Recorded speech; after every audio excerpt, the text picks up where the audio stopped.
I thank the Speaker. Mr. Speaker, from the hellish streets where Iranians demand freedom, voices arise to pray for deliverance and liberty. But elsewhere, safely ensconced in freedom, others argue for appeasement and neutrality. We must choose wisely between these competing voices and visions, lest we betray our allegiance to liberty.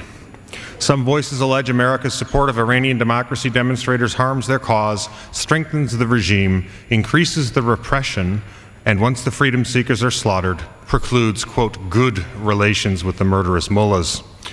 Their siren song is wrong. Despite pronouncements America has not intervened, the mullahs publicly accuse us of it. Their illegitimate puppet Ahmadinejad demands our prostration at the regime's feet, and all the while the regime butchers innocents. On June 24th, CNN recorded a call from a terrified Iranian girl who told of democracy demonstrators being hacked with axes, shot, or thrown from bridges. She pleaded, quote, "You should stop this. You should help the people of Iran who demand freedom.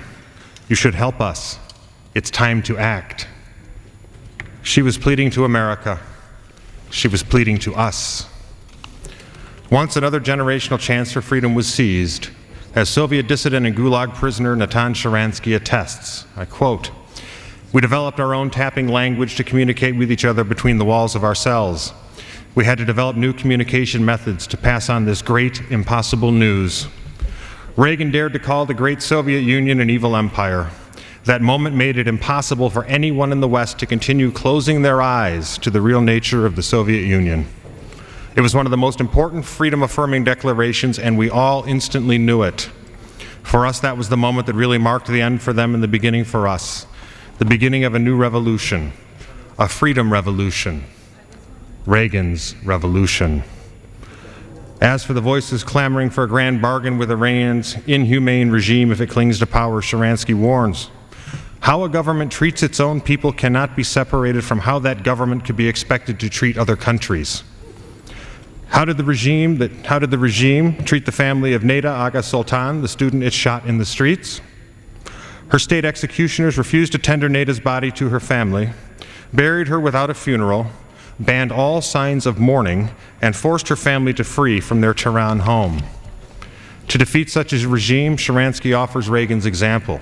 I quote, "Ronald Reagan had the moral clarity to understand the truth, and the courage both to speak the truth and to do what needed to be done to support it. What concrete actions can we take today to aid the Iranian people's march to freedom? We must increase funding for Radio Farda and other democracy-building programs to provide the Iranian people with the free flow of information and communications in their struggle to be free.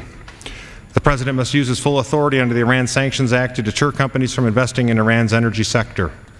We must place Column 2 tariff rates on Iran's remaining exports to the United States.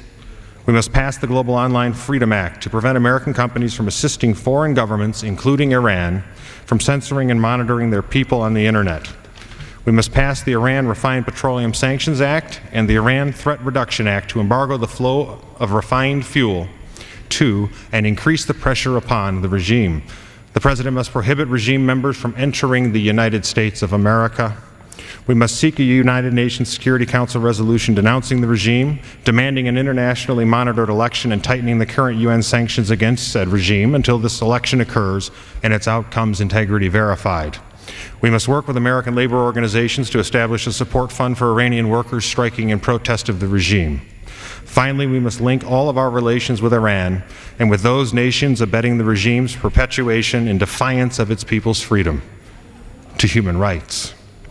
If we fail and fail to take these measures, we will be haunted by the cries of the oppressed Iranians abandoned to preserve our neutrality in this time of moral crisis. But when we act, we will expand freedom to the oppressed and enslaved and ensure it for our children and ourselves. Only then will we have honorably performed our duty to liberty by guaranteeing generations of Americans and Iranians may proclaim, "We are free." I yield back the balance of my time.